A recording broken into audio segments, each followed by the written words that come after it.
Salut! Vous écoutez Une carotte au coin du feu, une conversation entre moi-même, Clio Marchal, comportementaliste équin et fondatrice de Bouillon de Poney, et mes deux consoeurs que je vais laisser se présenter pour que vous puissiez identifier leur voix. Salut Lucie! Salut Clio! Lucie Bonnier, comportementaliste équin et entraîneuse spécialisée en renforcement positif. Et salut Coraline! Salut Clio, moi c'est Coraline Pluma, comportementaliste équin et entraîneuse à plus. Allez, c'est parti. Bonne écoute. Bonjour à toutes et à tous. Alors, aujourd'hui, on s'est dit qu'on allait faire un sujet un peu plus court et un peu plus léger pour une fois. On avait envie de parler des formations. En fait, c'est parti de l'idée que moi je disais que je trouve ça toujours un peu surprenant, les gens qui enchaînent plein de formations et qui arrivent à les assimiler. Donc je sais pas si c'est moi qui suis particulièrement très lente ou si c'est qu'il y a juste des gens qui ont un peu cette impression qu'une fois qu'ils ont fait une formation, ils se l'approprient direct. Enfin, ils ont l'impression, ou alors ils y arrivent, et dans ce cas, tant mieux pour eux. Moi, je sais que c'est pas mon cas, mais donc je suis toujours un peu étonnée de voir des gens avaler comme ça formation sur formation et se revendiquer directement de ça, ou en tout cas, je me demande dans quelle mesure, en fait, est-ce qu'ils ont vraiment digéré cette formation, et dans quelle mesure est-ce qu'ils sont vraiment capables de réintégrer dans leur pratique tout ce qu'ils ont sorti de cette formation. Parce que moi, je sais qu'une formation de quelques semaines, même un webinaire, en fait, il me faut du temps derrière pour me repencher dessus, m'approprier les concepts, les comprendre vraiment, et ensuite être capable de les réexpliquer, et ensuite voir comment ils fit dans ma pratique et dans mon approche, parce qu'il y a forcément dans une formation des choses qu'on va prendre, des choses qu'on va pas prendre, des choses qui vont venir bouleverser une façon qu'on avait de faire, et du coup, derrière, il faut réorganiser plusieurs choses. Enfin, je trouve que c'est pas juste un empilement de savoir. À chaque fois qu'on fait une formation, ça vient re-questionner d'autres savoirs. Donc il y a aussi des fois des phases de questionnement. Moi, je sais que j'ai souvent un petit passage à vide après une grosse formation où je me dis « Waouh, en fait, j'ai fait de la merde pendant tant de temps ». Ou alors « Oh là là, il faut vraiment que je reprenne tout mon truc parce que là, ça va pas du tout ». Ou... Bon, évidemment, il y a aussi les fois où ça confirme ce que je pensais savoir et ce que je savais déjà. Et heureusement, sinon, je pense que j'aurais arrêté. Mais voilà, ça m'intéresse d'avoir votre avis là-dessus. Mais je suis assez d'accord avec ça et moi je me suis rendu compte pendant un moment que j'avais aussi tendance à les faire un peu par curiosité. J'avais envie d'amasser des connaissances, j'avais envie de tester des choses, j'étais un peu dans un mode exploratoire, pardon. Ça m'est beaucoup venu après que Pasteur ait rejoint ma vie et où c'est le moment où j'ai commencé à me poser plein de questions. Et en fait, je me suis un peu dit, merde, en fait, je réalise que je sais pas grand-chose. En tout cas, les choses que je voudrais savoir, je les sais pas. Que les gens autour de moi, ils ont pas l'air d'avoir des solutions non plus, ou en tout cas, les réponses qu'ils apportent, elles sont pas très satisfaisantes. Et j'ai commencé à ce moment-là à faire plein d'informations dans tous les sens, en essayant de trouver le truc qui allait me faire un peu un effet waouh, ou qui allait me rassurer, ou qui allait me dire, OK, en fait, là, c'est bon, j'ai trouvé le truc, j'ai trouvé la réponse, je vais pouvoir l'appliquer et ça va aller. Et il m'a fallu un certain nombre de formations avant d'en avoir une qui avait, je vais dire, un cadre assez large pour me dire, là, OK, j'ai trouvé le truc. Et c'est le moment où j'ai vraiment commencé à me mettre très sérieusement sur le renforcement positif et le clicker training. Et après, un peu après ça, comme tu le disais, Clio, j'ai eu le moment où je me suis rendu compte que, comme j'avais un marteau, tout était devenu un clou. Tu vois, comme on le dit en anglais. J'adore cette Et c'est genre, expression. ah, c'est bon, le renforcement positif, ça va tout sauver, ça va régler tous mes problèmes, ça va être génial. Et puis, du coup, je me suis vraiment mise, pour le coup, dans l'application de ça, et je me suis dit, ah non, en fait, je sais toujours rien. Il y a toujours plein de trucs qui me manquent. Mais du coup, ça a un peu changé mon approche de la formation aussi, parce que ça a commencé à être un peu plus critique dans le sens réfléchi. De me dire, en fait, j'ai ce problème-là, la solution que je pense avoir, elle y répond pas. Qu'est-ce que je peux chercher qui s'aligne dans mon éthique, dans les autres connaissances que j'ai, ou qui vient se frotter un peu aux connaissances que j'ai, mais d'une façon qui me paraît pertinente. Et donc là, j'ai commencé à m'asseoir un peu plus spécifiquement avec mes formations, mais c'est parce que j'ai essayé d'appliquer certaines choses et que j'ai eu des problèmes. Alors qu'avant, j'étais juste dans un mode curiosité, recherche, et essayer de trouver le truc qui allait me parler. Et donc, en fait, je tourne en rond, je faisais mille trucs et Et la plupart des formations que j'ai fait à ce moment-là, je les ai ni profondément intégrées, ni dans ma tête, ni dans ma pratique.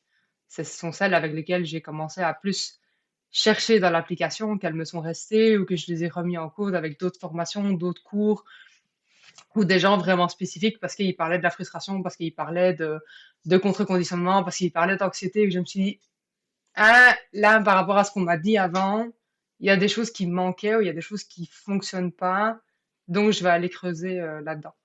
Mais, euh, mais je me demande si les gens qui font beaucoup de formations, et je veux critiquer personne qui écouterait ça en le disant parce que c'est pas parallèle total, mais j'ai eu exactement la même réflexion cet après-midi en regardant une présentation de trucs technologiques dans mon emploi salarié.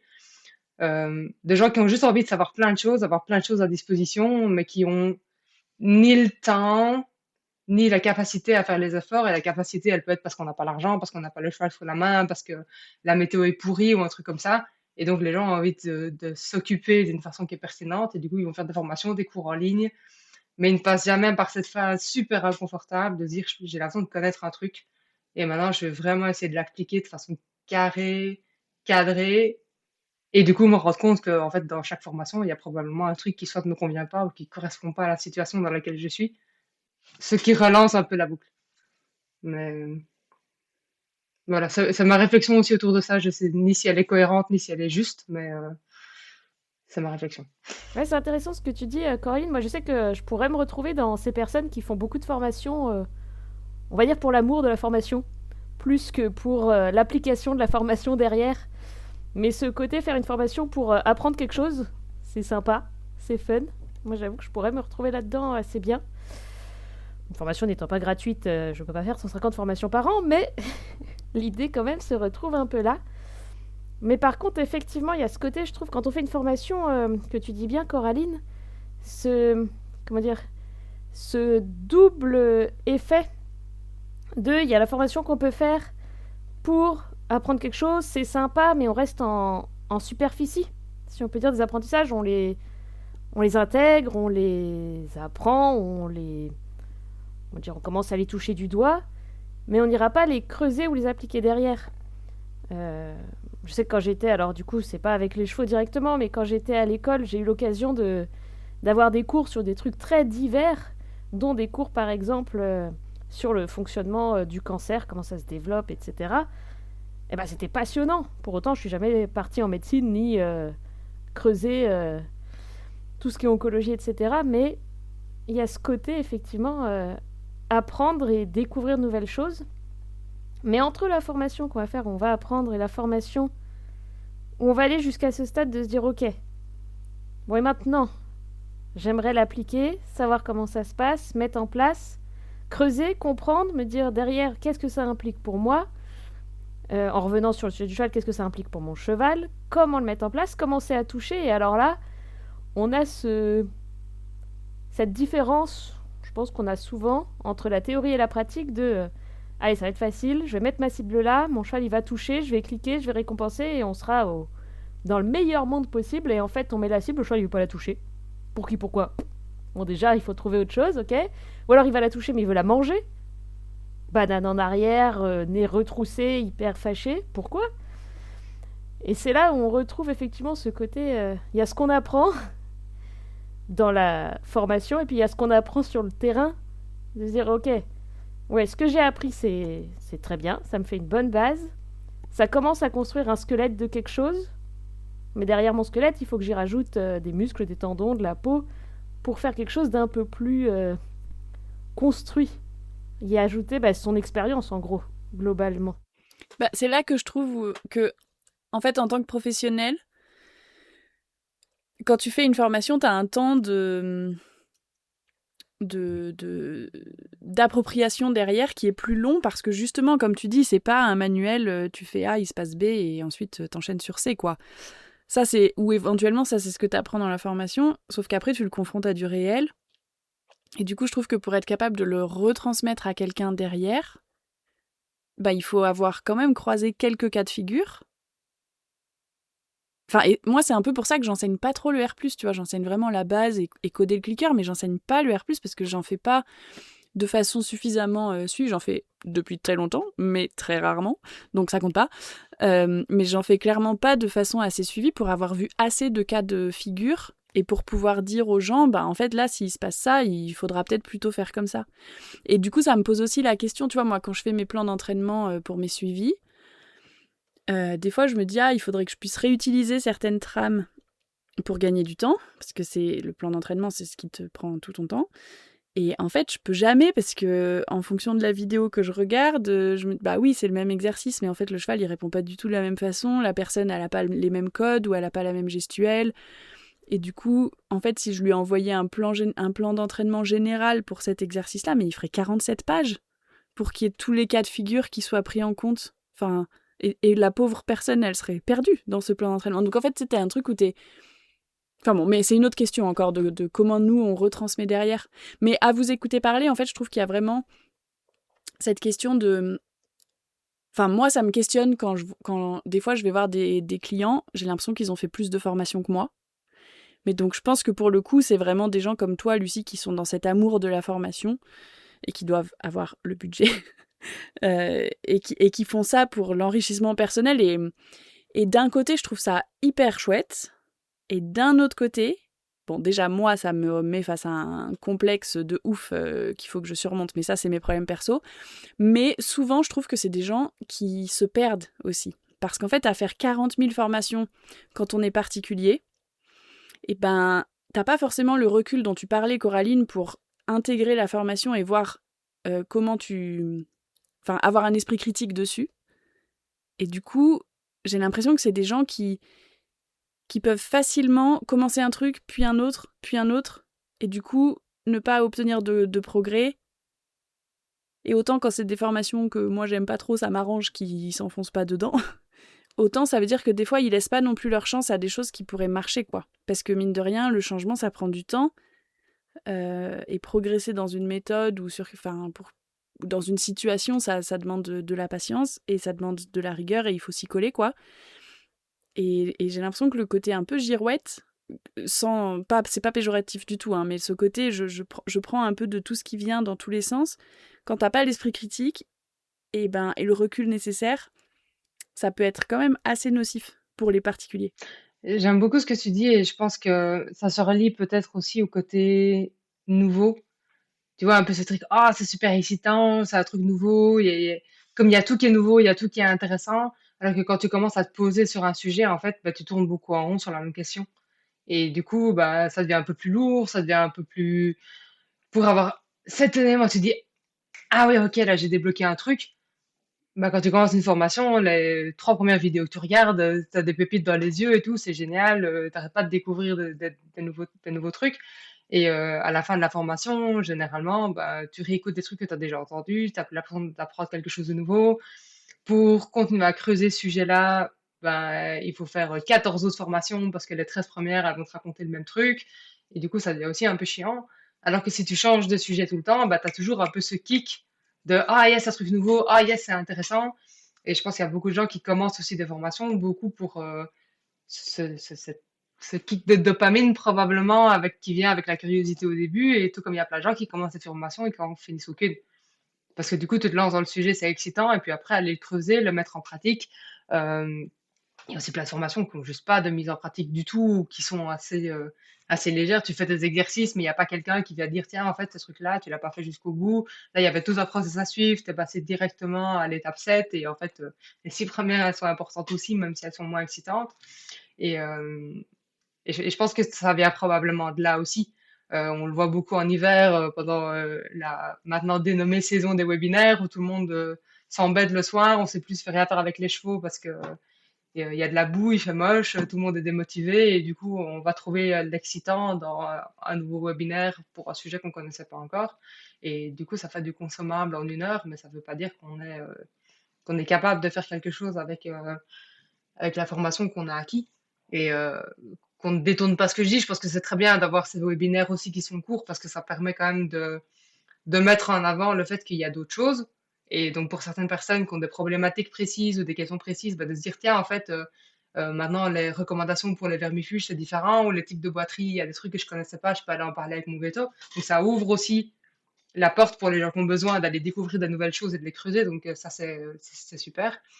Mais le fait que ce soit aussi devenu, entre guillemets, si facile d'avoir accès à ces nouvelles choses, bah, ça fait probablement qu'on saute un peu d'un truc à l'autre et ouais, qu'on prend pas le temps de l'assimiler parce que vraiment assimiler et développer quelque chose, bah, c'est dur, c'est fatigant, parfois on n'a pas envie. C'est moins renforçateur. Hmm, exactement.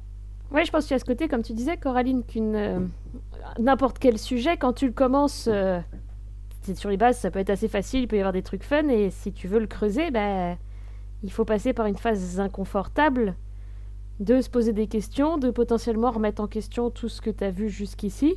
Alors, pas forcément tout, hein, j'entends bien entendu, mais tu as quand même certains sujets où ça demande de déconstruire des choses pour reconstruire autre chose. Et ça, c'est jamais ni confortable ni facile. Donc effectivement, on peut être tenté de prendre un petit bout dans cette formation-là, prendre un autre truc, ou se dire juste, ben, je la commence, let's go, mais sans forcément remettre en question ce que j'ai vu avant parce que c'est inconfortable et que j'ai pas envie d'aller dans une phase inconfortable. C'est humain. Mais du coup, si on creuse pas le fond du sujet, est-ce qu'on arrive à prendre vraiment toute l'essence de ce qu'on a vu là? Pas forcément de la même manière que par exemple, pour repartir sur un sujet qu'on connaît un petit peu, en R+, c'est facile de se dire, ok, je présente effectivement une bouteille à mon cheval, il touche la bouteille, je clique, je lui donne un bonbon. Trop chouette, on fait du R+.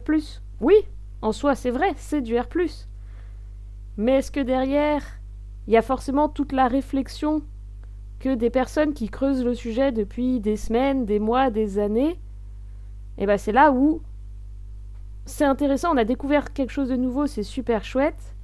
Et c'est là où, comme tu disais, Clio, on peut trouver au bout d'un moment ne pas donner sa chance à la formation parce que peut-être qu'au bout de 4 clics, mon chat il en aura marre ou alors il sera frustré parce que je le récompense avec des super bonbons du commerce très sucrés et que du coup il essaiera de bouffer la bouteille plutôt que de juste la toucher gentiment. Mm. C'est rigolo parce que je sais plus ce que tu as dit, Lucie, qui m'a fait penser à ça, mais j'étais en stage dimanche dernier et on parlait de l'anxiété, du trauma, des choses comme ça, et de comment fonctionne un peu le cerveau d'un cheval. Et je disais aux stagiaires qui étaient quasiment que des particuliers. Particulières Cavalières. Il y avait une pro, mais sinon c'était vraiment que des particuliers. Et je leur disais, mais c'est marrant parce que normalement, c'est pas vraiment à vous d'être là. En tout cas, moi, j'attendrai de vos profs qui vous expliquent ou qui vous guident dans ce que moi, je suis en train de vous expliquer, sans vous emmener dans tous les détails dans lesquels je vous emmène. Parce que moi, c'est ma passion, je peux en parler pendant des heures, mais il y a des tas de choses dont on parle aujourd'hui que vous n'avez pas vraiment besoin de connaître. Mais que, normalement, vos pros devraient être capables de vous expliquer, de vous simplifier, de vous vulgariser. Voilà. En gros, comment dire? Parce que du coup, là, je me rends compte que c'est hyper dénigrant pour les pros, ce que je suis en train de dire. Ce qui n'est pas vrai. Mais quand même, je trouve qu'il y a un peu un manque, pour le coup, de formation des professionnels, de certains professionnels, qui sont pas capables d'expliquer ce qu'ils font quand quelqu'un leur demande. Ou qui sont pas capables de justifier pourquoi ils choisissent telle méthode plutôt qu'une autre méthode quand un élève leur demande. Ou qui sont pas du tout à jour sur, par exemple, les signaux de communication du cheval, et qui du coup ne peuvent pas expliquer cette communication-là à leurs élèves. Et ça, je trouve que c'est un gros manquement. Et donc moi, je me retrouve avec des particuliers qui viennent se former auprès de moi sur des trucs hyper complexes, alors qu'en fait, ils voudraient juste monter leur cheval, quoi. Ils voudraient juste pouvoir profiter de leur poney sur une balade, et sauf qu'ils n'arrivent pas à trouver de professionnels qui viennent les accompagner là-dedans et résoudre leurs problèmes et répondre à leurs questions. Donc ils sont obligés d'aller se former eux-mêmes. Et souvent, en plus, ça va à l'encontre du peu d'informations qu'ils captent de leurs pros ou des réseaux. Et enfin, ouais, je trouve qu'il y a une sorte de dissonance entre le niveau des particuliers, le niveau de certains pros, et ça me met toujours un peu mal à l'aise, quoi. J'aime beaucoup ce que tu dis parce que vous savez pourquoi, beaucoup réfléchi à cette question de la formation aussi et de qui est censé enseigner quoi. Et je pense que on a un problème un peu de manque de standardisation. On a un problème de, entre guillemets, tout le monde peut faire de la formation euh, en tant qu'audience et en tant que donner de la formation. Et je pense que d'une certaine mesure, c'est une excellente chose parce que pour amener des nouvelles informations, de l'innovation, bah, ça doit forcément se faire en dehors d'un cadre. Il y a personne, la première personne qui a défini le diplôme de moniteur d'équitation, il n'était pas diplômé moniteur d'équitation. Forcément, il faut que quelqu'un commence et donc il faut lancer ce cycle-là aussi quelque part. Mais par contre, quand on regarde les cycles de formation qui sont disponibles même pour les professionnels à l'heure actuelle, ils sont très fort centrés sur l'équitation et sur un certain type d'équitation aussi. Et en plus de ça, ils sont aussi orientés sur le fait d'enseigner l'équitation à la jeunesse. En tout cas, en Belgique, c'est très fort le cas. Et du coup, je trouve, je me faisais un parallèle l'autre jour en y réfléchissant, en me disant, c'est comme si moi je voulais aller enseigner les langues, c'est un peu le parcours d'où je viens, à des élèves qui ont 16 et 17 ans, et qu'on me dirait, bah, pour avoir le droit de leur enseigner l'allemand, tu devrais d'abord avoir un diplôme d'institutrice maternelle. Parce que c'est un peu ce qu'on fait dans l'équitation à l'heure actuelle. Tu dois être capable de donner cours de gamin à poney pour avoir le droit d'avoir ton diplôme et d'enseigner à des adultes qui veulent peut-être aller travailler en dressage à haut niveau et faire des changements de pied et des choses comme ça. Mais tout ce truc-là est englobé sous le même diplôme.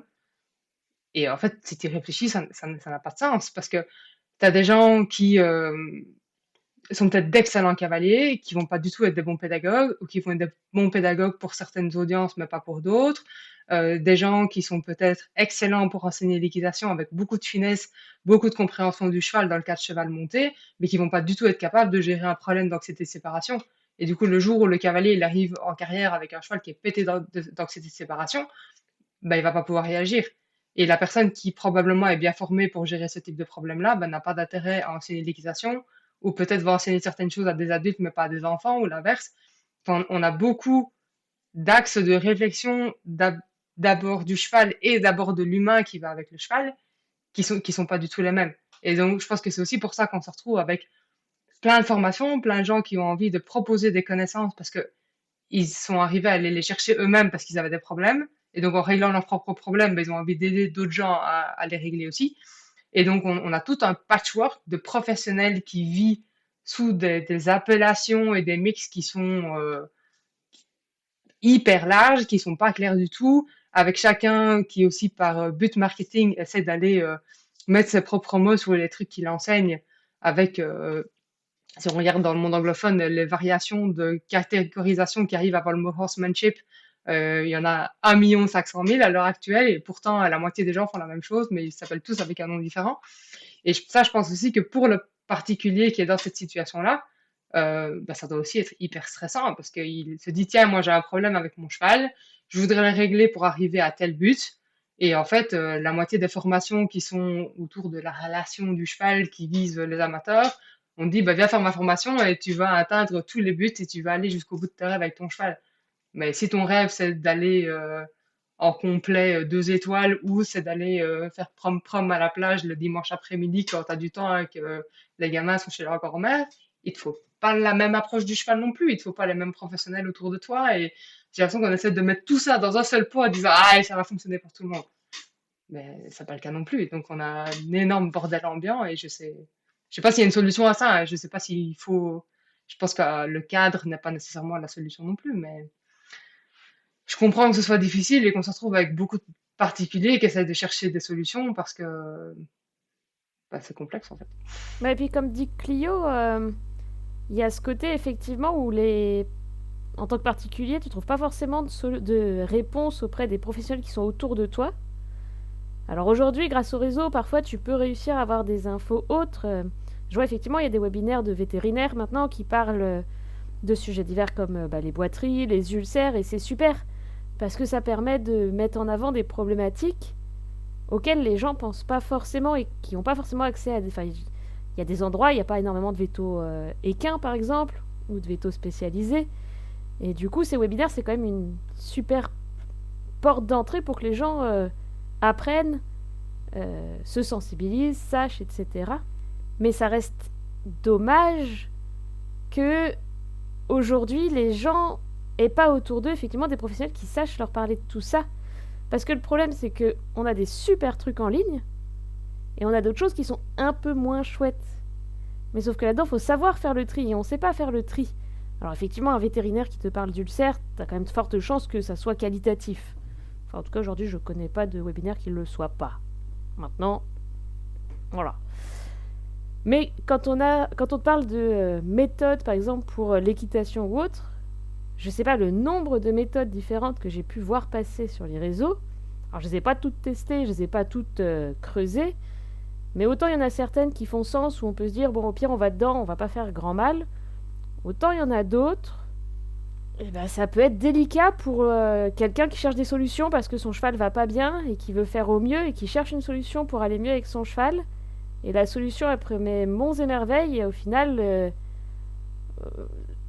ce qu'on se retrouve, c'est avec des réponses qui disent résigne ton cheval et tout ira mieux.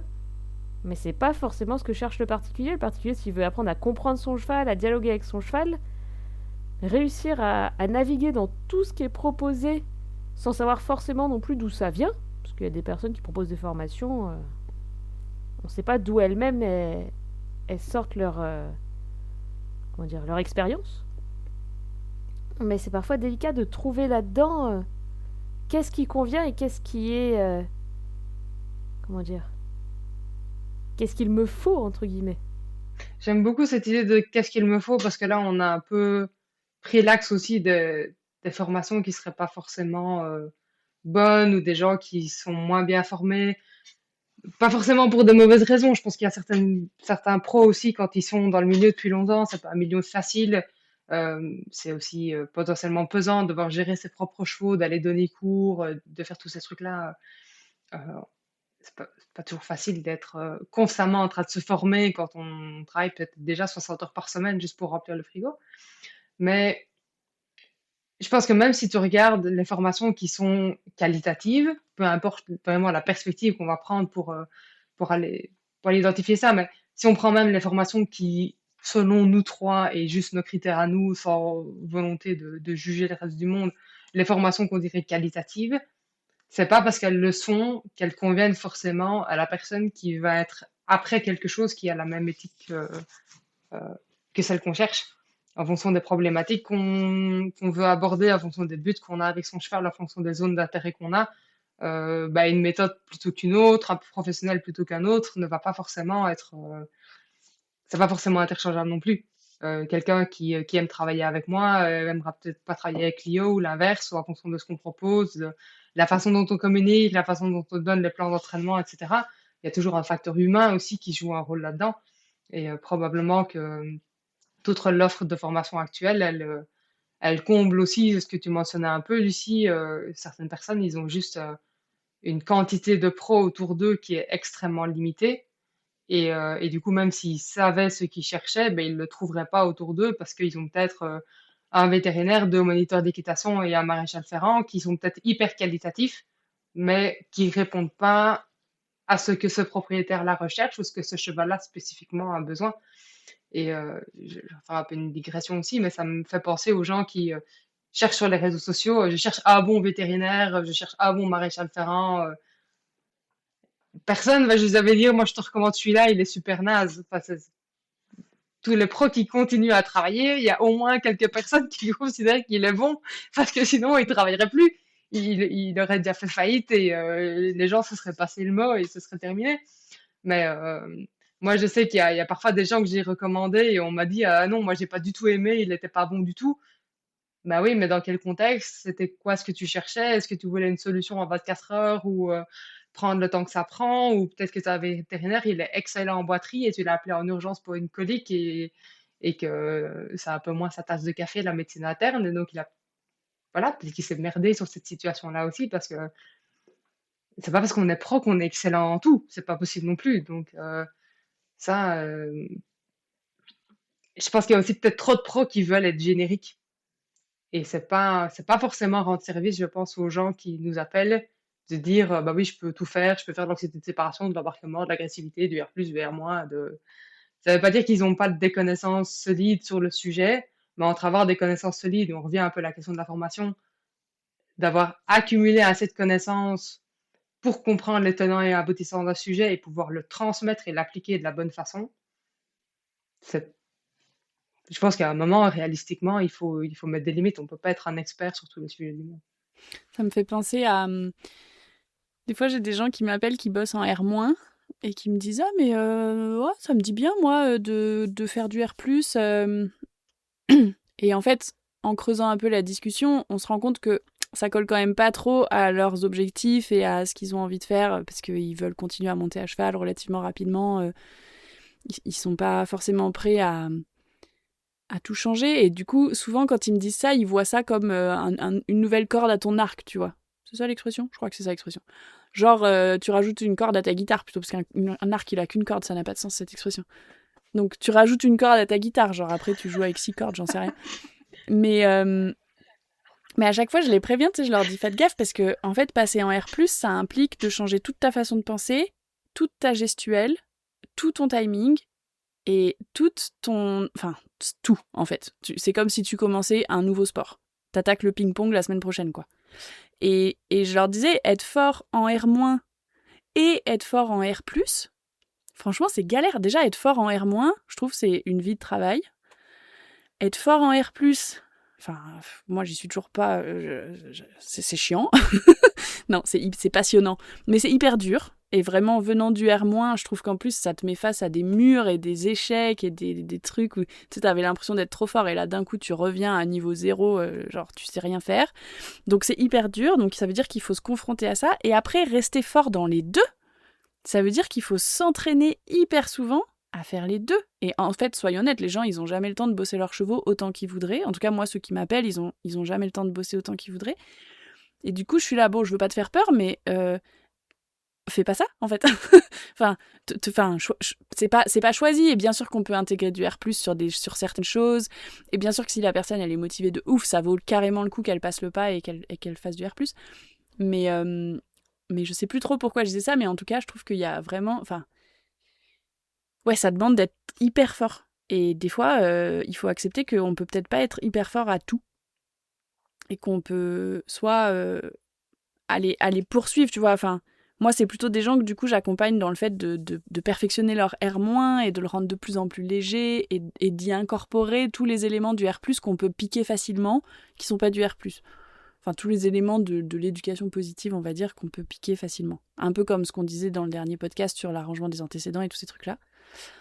Mais des fois, j'ai l'impression que ça vaut plus le coup de faire ça que de se dire « Allez, je veux aussi, en plus, être bonne en R+, et proposer les deux, quoi. » Et du coup, ça me fait rebondir sur ce que tu disais, Coraline. Il y a effectivement, et Lucie pareil, il y a toujours un facteur humain dans l'accompagnement. Enfin, je veux dire, on accompagne des gens avec leurs chevaux, c'est une relation hyper personnelle, il y a vachement d'intime, il y a vachement de... Enfin, je sais pas, moi j'ai l'impression que je rencontre vraiment les gens à travers leur cheval. Il y a un truc, c'est pas juste... et encore, ton épicier, des fois, tu peux être intime avec ton épicier, mais on n'est pas juste des épiciers, quoi. Il y a vraiment un truc, tu rentres dans leur vie un peu à ces gens-là.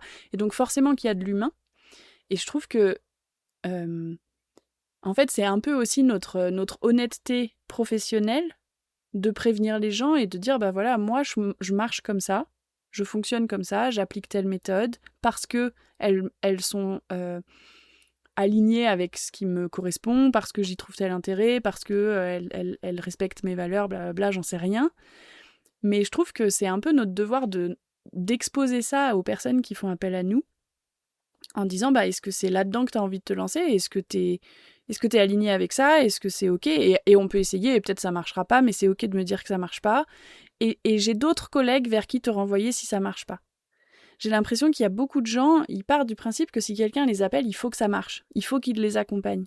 Alors qu'en fait, on est des humains comme les autres, et déjà, des fois, il y a des têtes qui nous reviennent pas. Des fois, il y a des gens qui nous font chier. Des fois, ça colle pas. Et des fois, juste, on n'est pas la bonne personne. Notre tête ne revient pas à l'autre, nos méthodes ne reviennent pas à l'autre. Et c'est normal et c'est hyper sain de pouvoir dire, bah, si toi, c'est plutôt ça qui t'intéresse, va plutôt appeler ma collègue machine. Ça collera mieux. Enfin, je trouve que c'est un peu notre devoir de pro d'être capable de faire ça, quoi. Je suis tout à fait d'accord. Moi, je trouve que parfois, c'est difficile de vraiment transmettre cette idée-là.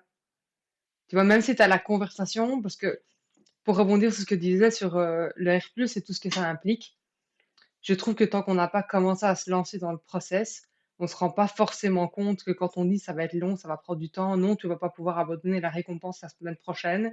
Tu vas dire longtemps, ça veut dire potentiellement des années et j'ai l'impression qu'à l'heure actuelle, si tu dis à quelqu'un: «Ça va prendre longtemps», il va se dire: «Ah c'est bon, 6 semaines, je vais tenir le coup» et parfois ça peut prendre beaucoup plus longtemps que ça et ça va remettre énormément de choses en question et et en même temps, j'ai pas non plus envie que quelqu'un m'appelle de lui dire: «Ah pendant 2 ans, tu vas rien faire avec ton cheval», parce que c'est pas vrai non plus.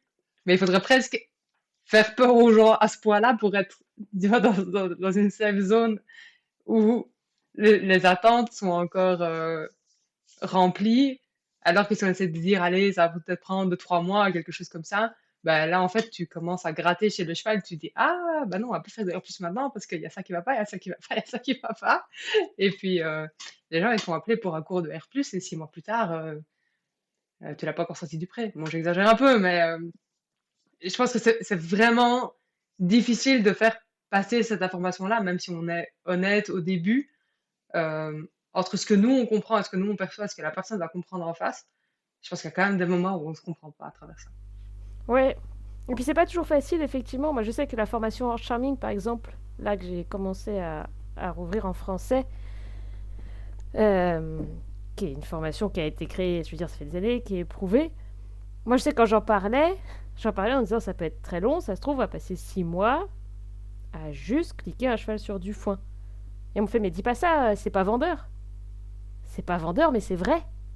Je peux pas dire aux gens, mais en 3 semaines, t'inquiète, ton cheval, tu lui montes dessus en liberté et tu l'as débourré et c'est trop bien, alors que quand on a commencé, il faisait rien. Non, ça se trouve, on passera 6 mois à le cliquer sur du foin. Et c'est la vérité, et c'est pas vendeur peut-être, mais quand t'as des trucs très précis comme ça où tu vas vraiment au bout des choses, comme tu dis Coraline, ça reste de l'honnêteté de dire, bah, ça se trouve, pendant un certain temps, ton cheval, on pourra pas faire grand-chose avec. Et si c'est pas ok, bah, c'est ok, mais à ce moment-là, on part pas là-dedans, on va faire autre chose. Et on trouve d'autres solutions. Mais il y avait aussi ce côté en vous écoutant sur les formations, où je retrouve parfois, alors c'est ce que tu disais au tout début, Clio, mais ce côté où on a envie de retransmettre quelque chose qu'on a appris, mais de manière assez rapide, sans passer par cette phase à l'éprouver. Et c'est une phase qui, je trouve, est assez alors compréhensible et en même temps risquée. À titre personnel, par exemple, moi, je commence doucement à me former pour parer mes chevaux. Donc, je me fais accompagner de pros autour, j'essaye d'apprendre, j'essaye de voir. Mais j'ai pas fait de formation type, comment dire, les formations en ligne, imaginons, là, où on prend sa formation et au bout de 6 semaines, on a vu tous les modules. Peut-être un jour, mais pour l'instant, je me forme sur mes chevaux avec des personnes en direct.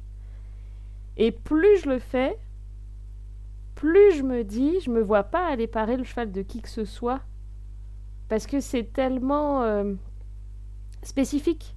On travaille avec du vivant, que ce soit en éducation, que ce soit du physique comme les sabots, que ce soit...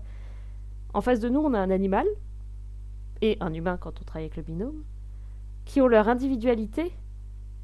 Et comme tu disais, Clio, tant qu'on n'a pas vu plein d'individualités différentes, on peut pas commencer à faire de grosses généralités, si tant est que le jour où on commence à faire de généralités, on se rend compte qu'on peut pas faire de généralité. Mais on en fait quand même. Et qu'effectivement... Un peu. Des fois. Quand même. Un peu. Un peu. Mais en sachant que cette généralité est pas vraie. Oui, c'est vrai. Surtout là, je trouve que la nuance, elle arrive. On fait de généralité, on sait qu'on peut mettre du monde dedans, mais on sait aussi que cette généralité, ça sera jamais quelqu'un. On sait que cette généralité, je veux dire, ce bleu, imaginons, il est composé d'un camailleux de bleu. C'est pas tout le monde qui a le même bleu. Magnifique analogie aux couleurs. Mais du coup, je trouve ça important quand on fait une formation. Et en fait, moi, c'est plus j'ai fait de formation, plus je me suis rendu compte de ça et où effectivement, j'ai fini par alléger mes formations. Ou alors les prendre en sachant que c'était pour mon compte personnel. Mais je trouve que plus on en fait, plus on se rend compte que apprendre, c'est bien. Mais tester ce qu'on a appris et l'éprouver, eh ben, ça permet d'aller encore plus loin. Et après, se dire, ok, ben maintenant, je vais faire telle formation pour comprendre un peu mieux. Et après, je vais faire telle formation pour comprendre un peu mieux. Et c'est là où on commence à faire parfois un cumul de formations, mais qui devient plus spécialisé que cumul de formations qu'on peut faire parfois par l'amour de la formation, pour apprendre énormément de choses. Et je trouve que la recherche de formation est plus exactement les mêmes, mais après, ça c'est mon amour des formations qui parle, où j'aime bien cette recherche de comprendre de pourquoi telle formation. Je comprends si vous me prenez pour une folle. Hein. Moi, je sais qu'il y a des gens qui comprennent pas ce principe d'aimer aller apprendre, mais Non, je suis assez branchée de la même façon pour ça. Donc, c'est aussi pour ça que je suis tout le temps épuisée, que j'ai jamais de temps, parce que je suis là, oh, un truc qui brille, je vais aller le faire, ça va être trop cool. Ça me rend pas toujours service. Mais bon. mais c'est passionnant.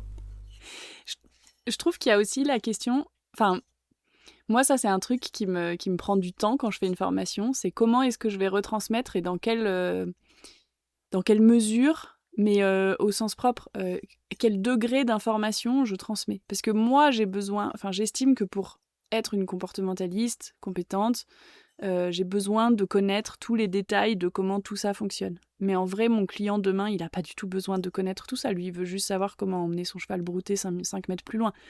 Donc, je trouve qu'il y a aussi cette question de dosage. Et c'est justement ça qui nous avait amené à en parler pendant le stage de dimanche, parce que j'avais l'impression de très mal doser. Tu vois, j'avais l'impression de rentrer dans des détails où je me disais, mais en fait, est-ce que vous avez vraiment besoin de savoir tout ça? Bon, après, ils sont venus pour ça, ils ont payé pour ça, donc autant que je leur donne. Mais des fois, il y a un peu ce truc, je trouve. Enfin, en tout cas, c'est un peu. C'est important pour nous, en tant que pros, aussi, de réfléchir à comment est-ce que je construis le discours que je vais tenir et quel est le degré d'information que je donne à chacun pour pas les noyer non plus. Parce que moi, des fois, avant, je m'emballais dans mes cours. Waouh! En plus, moi, j'adore la théorie, j'adore le pratique, mais j'adore la théorie. Du coup, je disais, attends, mais laisse ton cheval, on va discuter 2 minutes. Et puis, une demi-heure plus tard, ils avaient le cerveau comme ça. Le cheval, il avait brouté, il avait rien fait, ils étaient deg, enfin bref. Et en fait, ça leur servait à rien, ils étaient pas du tout là pour ça. Et ça me fait penser à ce que vous disiez tout à l'heure. Je trouve qu'il y a aussi. Donc, il y a qu'est-ce qu'on donne à nos clients, dans quelle mesure, et sans vouloir faire de la rétention d'informations, c'est vraiment pas l'idée, mais c'est plutôt de pas les noyer, quoi, sous une tonne d'informations dont ils auraient pas besoin. Mais il y a aussi comment est-ce qu'on rend ça renforçant pour eux. Et ça, on en parlait avec une élève où je lui disais, bah là, en fait, lui, il veut aller monter à cheval, mais c'est pas possible. Son cheval, il est clairement en douleur. Il y a trop de choses à travailler. Et elle me dit, mais si je lui dis ça comme ça, ça va être un enfer pour lui. Et je lui disais, bah du coup, il faut qu'on réfléchisse à comment est-ce qu'on va rendre ce qu'on veut qu'il fasse renforçant pour lui. Et ça, c'est une vraie question. Et depuis que j'y réfléchis à fond, eh ben, je trouve que c'est pas une question facile du tout. Parce que ça demande de se mettre dans la peau des gens aussi et de se dire, bah, il veut ça, il peut pas. Comment est-ce que je lui amène un semblant de ça, tout en respectant le rythme du cheval? Et en gros, comment je rends mon entraînement, qui pourrait de base être un peu spécifique et du coup un peu long et un peu contraignant, ludique et fun, quoi. Et clairement, c'est pas mon fort. Enfin, moi, ça me demande beaucoup d'efforts. Je pense en effet que c'est vraiment difficile et moi, c'est une des raisons qui m'a amenée à envoyer un questionnaire avant mes premiers cours, même quand les gens disent, voilà, je vais faire du clicker trailing ou je vais découvrir ça, et d'envoyer un questionnaire pour avoir une idée de qui est la personne, qui est le cheval et c'est quoi en fait les objectifs qu'ils ont. Et je pense que le fait de donner du temps aux gens à se poser et à le rédiger, mais c'est pas forcément hyper long, mais de dire, OK, il faut que je réponde à cette question-là 48 heures avant le cours, c'est quoi que je veux faire? Ça me permet de le préparer un peu et de me dire, tiens, en fait, je vais aborder cette personne-là différemment de la personne que j'ai vue 2 heures avant et celle que je vais voir 2 heures après, parce qu'elles elles m'ont contacté moi pour des raisons différentes. Est-ce que c'est parce que il y a un post sur Insta qui leur a parlé, ou est-ce que c'est parce que quelqu'un a parlé, enfin, tu vois, un peu bouche à oreille, et du coup, ils se sont dit, oh, on va contacter cette meuf-là, on verra bien. Et où je me dis, en fait, il va pas du tout avoir le, le même truc qui colle au début, de me dire, OK, on a la même philosophie ou les mêmes envies qui fait qu'on est arrivé ensemble. Et ouais, ça me permet de le préparer à l'avance. J'ai encore des cours où j'arrive, où je me dis, mais en fait, je sais pas du tout ce que je vais faire avec cette personne-là, exactement pour la raison que tu mentionnes, parce que j'ai plein d'idées, j'ai plein de réponses potentielles, mais j'ai pas forcément les solutions. Et je pense que cette différence entre qu'est-ce qui est une réponse et qu'est-ce qui est une solution, ben, on a des solutions qui viennent sans réponse, et là, soit parce qu'on fait de la rétention de l'information, soit parce qu'il y a plein de gens qui mettent des solutions toutes faites sur des problèmes qui n'ont rien à voir, et là, on arrive dans des méthodes où l'éthique est parfois douteuse. Et à l'inverse, répondre à pourquoi est-ce que ton cheval fait ça, pourquoi est-ce que ça c'est difficile, pourquoi est-ce que ça fonctionne pas, bah, comme tu le dis, la plupart des propriétaires, ils s'en foutent parce qu'ils veulent faire des trucs avec leur cheval et donc ils ont besoin d'une solution et un truc pratique, un truc concret. Et ça fonctionne pas toujours en deux phrases non plus. Donc c'est aussi une des raisons pour laquelle j'ai adoré la formation que j'ai fait avec Trudy l'année dernière parce que c'est la seule formation que j'ai vue euh, qui est orientée vers l'enseignement. En tout cas, dans toutes les formations en ligne que j'ai fait, c'est pas une formation comment tu pratiques le renforcement positif tout avec ton cheval, mais comment est-ce que tu l'enseignes? Comment est-ce que tu t'adaptes à la personne en face? Comment est-ce que tu expliques des choses qui sont relativement faciles? Comment est-ce que tu prépares ton plan d'entraînement pour donner des perspectives sans avoir directement 47 pages et des gens qui se disent oh, c'est pas possible, j'arriverai jamais au bout. Et, euh, et j'ai trouvé ça hyper riche et hyper heurtant en même temps parce que parfois il y a aussi moi des trucs qui m'éclatent et j'ai envie d'en parler, j'ai envie de le faire et je me dis mais les gens ils s'en foutent en fait. Donc c'est ça, je vais juste m'enjailler avec ça. Moi, je me dis pour me rassurer, plus tard. Il faut que je les travaille un peu. Il faut que je prenne sur moi et j'arriverai à leur en parler plus tard. Mais j'aime bien cette façon de parler de réponses et de solutions. Je l'avais jamais réfléchi comme ça. Mais je trouve ça vraiment... Effectivement, je trouve qu'il faut un peu des deux. Parce que, en gros, la réponse, elle nous fait plaisir et la solution, elle renforce le client, quoi. Ou la cliente. Et souvent, en plus, la personne, elle est contente d'avoir l'information. Enfin, moi, c'est assez rare qu'il y ait des gens qui me disent non, mais je m'en fous, je veux faire un truc. Bon, après, sinon, ils m'appelleraient pas moi. De toute façon, ils savent que je parle trop. Mais je veux dire, dans l'ensemble, je trouve que quand t'expliques aux gens comment fonctionnent leurs chevaux, ils sont assez contents d'avoir l'info. Mais c'est vrai que la réponse sans la solution, c'est pas renforçant pour la personne. Ouais, il faut la réponse et la solution. Et surtout, tu te rends compte... Bah, ou un début de réponse et un début de solution, et après tu construis au fil des séances pour aller de plus en plus loin et pour arriver à ton but, quoi. Ouais, puis tu te rends compte qu'il y a des gens qui ont envie de savoir aussi effectivement la réponse, ou qui l'ont parfois en partie, parfois entièrement, mais rien que le fait de leur dire, t'as ce tilt de ah bah oui, c'est vrai, Et parfois ce qui est frustrant aussi, c'est que ça peut prendre pas mal de temps et ça renclenche derrière. de trouver la bonne réponse ou le bon combo de réponses et du coup de développer la bonne solution autour. Moi, je pense qu'il y a un moment, c'est aussi pour ça que j'ai fait beaucoup de formations parce que quand j'ai eu Pastor, au début, tout feu, tout flamme, genre les 3 premiers mois, tout fonctionne bien et puis tu as tout qui commence à se casser la gueule. Et j'ai autour de moi beaucoup de gens qui me donnaient des solutions, enfin des réponses simples, qui allaient avec des solutions simples. Et je me suis dit, bah en fait, non, ça va pas fonctionner. Puis du coup, j'ai commencé à faire des formations et j'ai juste trouvé des bouts de réponses un peu partout.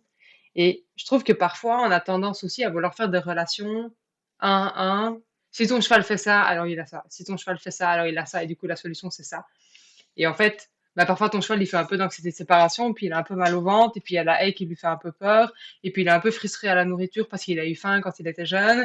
Et en plus de ça, il se porte un traumatisme parce qu'il a été mal sevré quand il avait 4 mois, et du coup, il a un peu des troubles d'apprentissage, tu vois.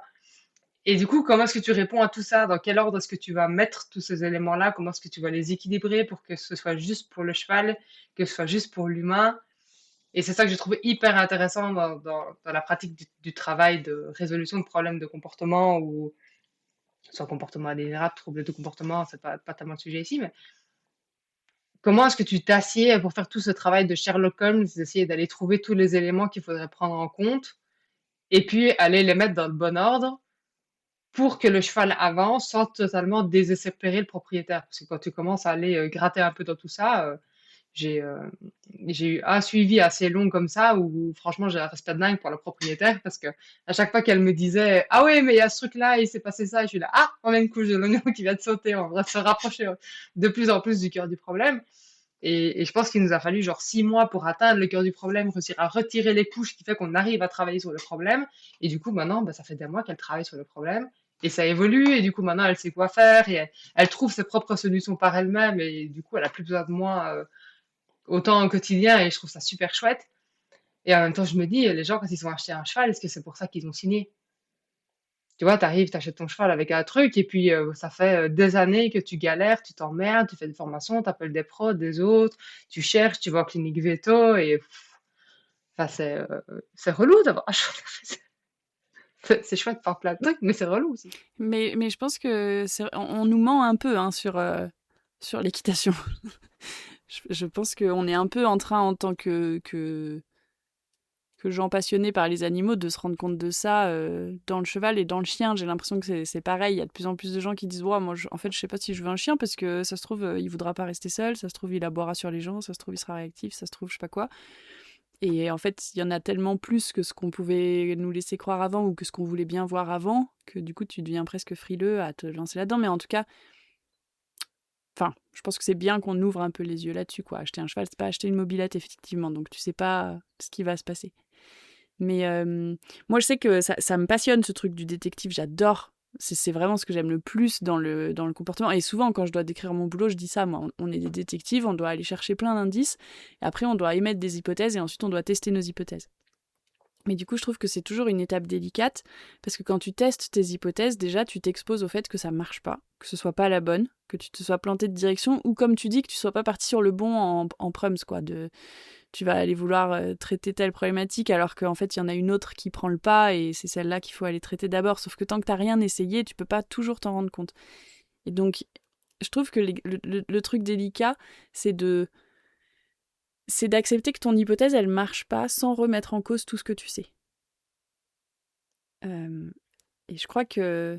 moi, ça m'a pris du temps de me dire, en fait, peut-être que là, ça marche pas parce que c'est biaisé par d'autres facteurs et que ça fonctionnera un peu plus tard. Et c'est pour ça que j'aime pas trop quand les gens ils disent les méthodes fonctionnent pas pour tous les chevaux. Moi, je suis pas du tout d'accord. Je trouve qu'une méthode, ça fonctionne pour tous les chevaux. Je trouve que le R+, c'est pour tous les chevaux, le R-, c'est pour tous les chevaux. Juste, ça dépend de comment tu l'amènes au cheval, ça dépend à quel timing, dans quel moment de sa vie, de comment ça a été fait, de est-ce qu'il allait bien à ce moment-là, est-ce que tu as réglé ses problèmes de frustration avant, j'ai l'impression que ça, c'est un peu l'excuse fourre-tout de genre... Bref, je m'égare encore sur un autre sujet, mais du coup, je trouve que c'est difficile de pas tout jeter les bébés avec l'eau du bain. C'est ça l'expression ? Ouais. Je suis nulle en expression ce soir. Mais voilà, de te dire, ok, là, je me suis plantée sur mon hypothèse. Clairement, c'était pas un problème de frustration. Il y a toujours autant de comportements qui nous embêtent, quoi. Ok, ça veut pas dire que toute cette méthode-là ou tout ce que j'ai appris autour de ce concept-là est à jeter. Je le garde dans un coin et on le retentera plus tard. Et ça se trouve, il y a d'autres priorités à ce moment-là. Je trouve que ça recoupe un peu ce qu'on discutait avec les formations au début. Quand on a fini une formation, avoir cette envie d'aller l'appliquer directement. Et c'est un cercle, je sais pas si on doit dire si c'est un cercle vicieux ou un cercle vertueux, parce que quand tu sors de la formation, tu as appris un truc nouveau qui se lie peut-être à des cas que tu as maintenant, soit avec tes propres chevaux, soit avec des chevaux que tu as en suivi ou des chevaux qui sont dans ton quotidien d'une manière ou d'une autre. Mais c'est peut-être aussi des trucs nouveaux. Et du coup, si c'est quelque chose d'entièrement nouveau et que tu peux pas le relier à ton expérience immédiate, il y a un moment, il faut quand même que tu essaies d'aller l'appliquer sur le terrain pour voir un peu, tu vois, tes nouvelles pièces de puzzle, où est-ce qu'elles vont rentrer, où est-ce qu'elles vont pas rentrer.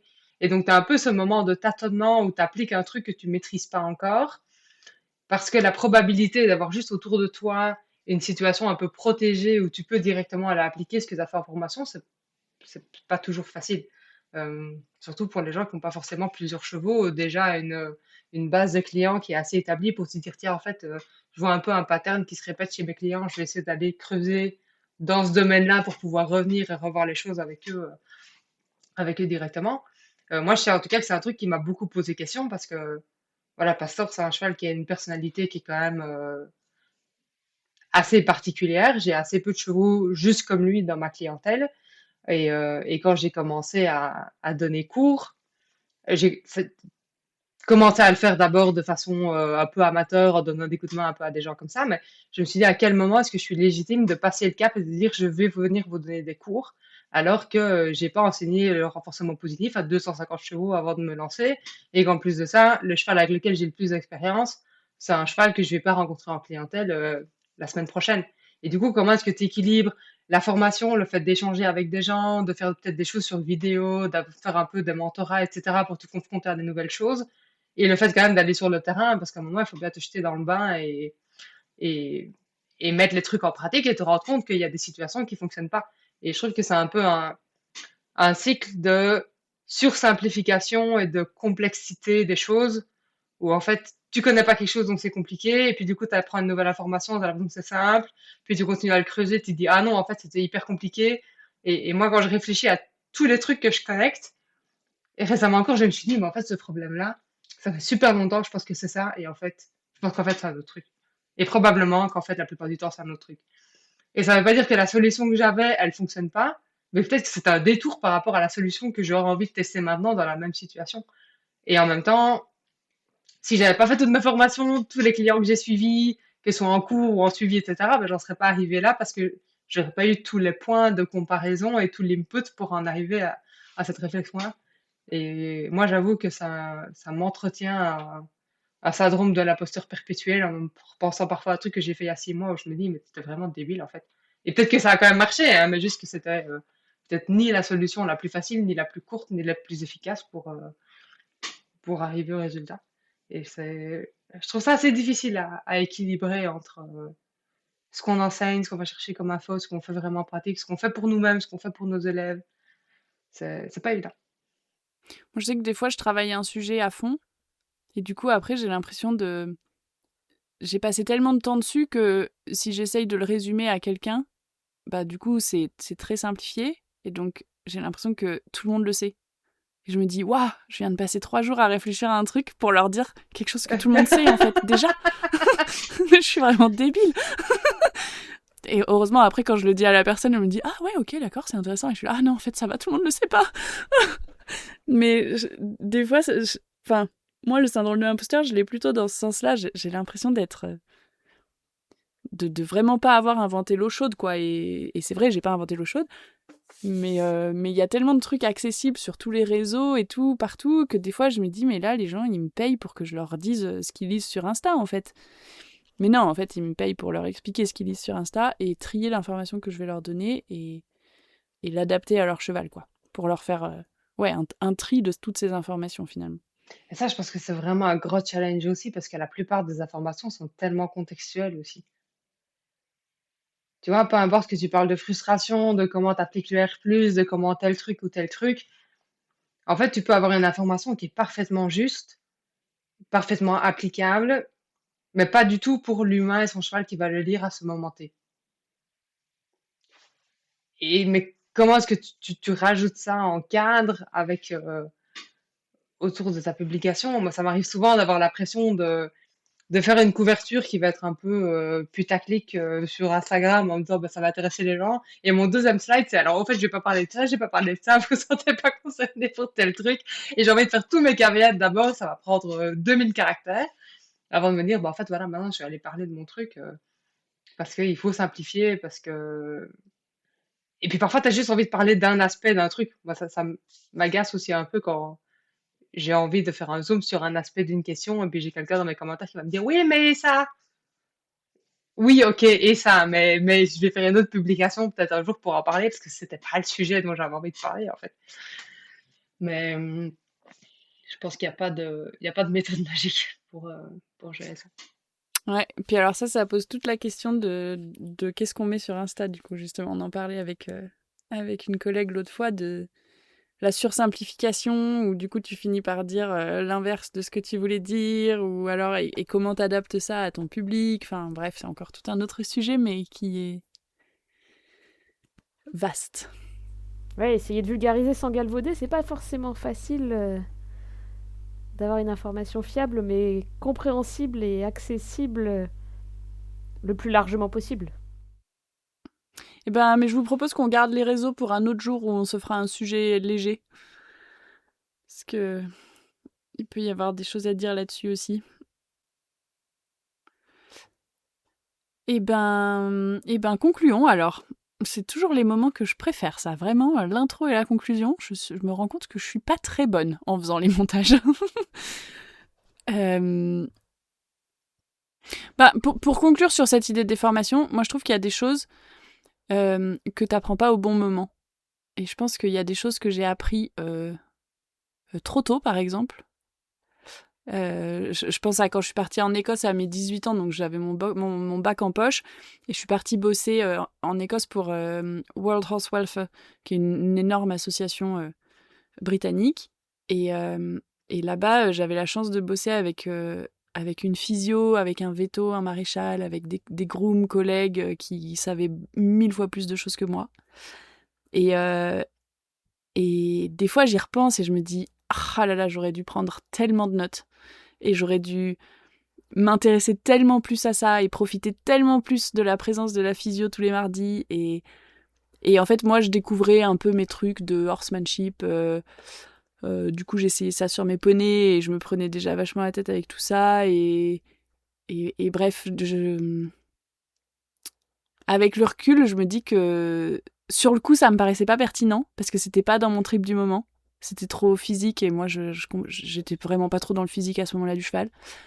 Et avec le recul, je me dis ah, si j'avais pu en profiter un peu plus, ça aurait été vraiment trop chouette. Et je pense qu'il y a un peu de ça dans toutes les formations que j'ai faites, où je me dis il y a des choses où sur le coup, je me suis dit ça j'en veux pas, ou ça c'est pas pour moi, ou ça me correspond pas.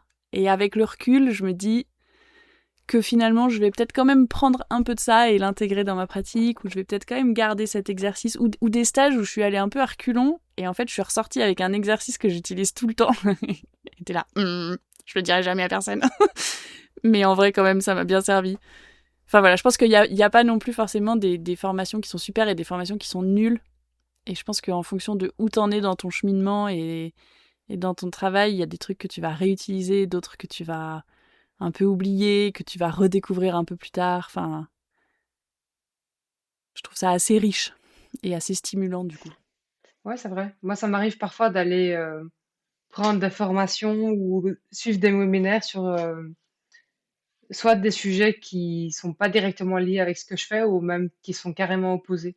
Alors, pas opposés dans le sens opposés éthique, mais qui ont totalement une autre perspective ou une autre approche pour me dire, tiens, si j'essaie de me mettre dans les pieds de quelqu'un, enfin dans les chaussures, pardon, de quelqu'un qui n'est pas du tout moi, comment est-ce que je peux avoir un regard inverse sur ce que moi je suis en train de faire? Et du coup, qu'est-ce que ça peut me renseigner pour essayer de l'exprimer différemment ou de l'enseigner différemment à quelqu'un qui n'a peut-être pas encore fait tout mon cheminement? Et je trouve que parfois, ça peut être un peu heurtant aussi de se dire, tiens, en fait, de l'autre côté, on est perçu comme ça ou comme ça et c'est tout à fait légitime. Et qu'est-ce qu'on peut faire pour soit changer ça ou alors vraiment le prendre à cœur et se dire, OK, là, il y a un truc, c'est peut-être une critique ou c'est peut-être une problématique, soit je l'accepte, soit j'essaie de changer la façon dont je le fais, mais je peux pas juste l'ignorer parce que cette perspective, elle existe dans le monde équestre autour de moi et, elle est valide probablement, mais c'est dur parfois comme. Enfin, c'est intéressant, je fais ça aussi un peu parce que j'aime bien apprendre des trucs et me challenger un peu. Mais parfois, ça amène aussi à des claques qu'on n'avait pas prévues et il y en a certaines qui traînent là quelque part. Je sais pas encore trop quoi faire avec, mais je les regarde de temps en temps en coin et je me dis, toi, un jour, il faudra que je m'occupe de toi.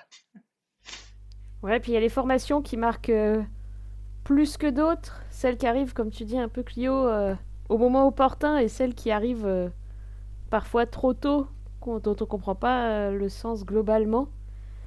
Et il y a les formations dont on se rend pas compte que c'est des formations. Parce que parfois on sous-estime un peu, alors je sais pas si l'expression est bonne, mais la formation de l'expérience de la vie, de ce qu'on va faire, qui n'est pas une formation en tant que telle, mais rien que de le faire, c'est une expérience et c'est une forme de formation, d'expérimenter, de tester quelque chose qu'on n'aurait pas eu l'occasion de tester autrement. De se confronter, comme tu dis un peu Coraline, à des milieux qu'on croise pas forcément tous les 4 matins. Et de ça, en prendre les informations et se dire, ok, est-ce que je peux en faire quelque chose? Parfois pas, parfois oui. Et essayer d'aller un peu plus loin dans le... ok, bon, moi ce week-end j'ai l'impression que... Enfin, c'était pas censé être une formation, mais en fait, j'ai aidé à faire des box, j'ai aidé à sortir un étalon, j'ai aidé à faire des switches de chevaux d'élevage, j'ai aidé à... Et bah tout ça, mine de rien, c'est pas marqué formation forcément, mais ça forme, parce qu'on apprend des choses sur le terrain, on apprend à voir certaines choses, on apprend à évoluer avec des chevaux dont on n'a pas l'habitude forcément au quotidien. Et du coup, je trouve que c'est le genre de formation qu'on sous-estime parfois, mais qui est quand même assez intéressante à avoir dans ses petits bagages. Carrément.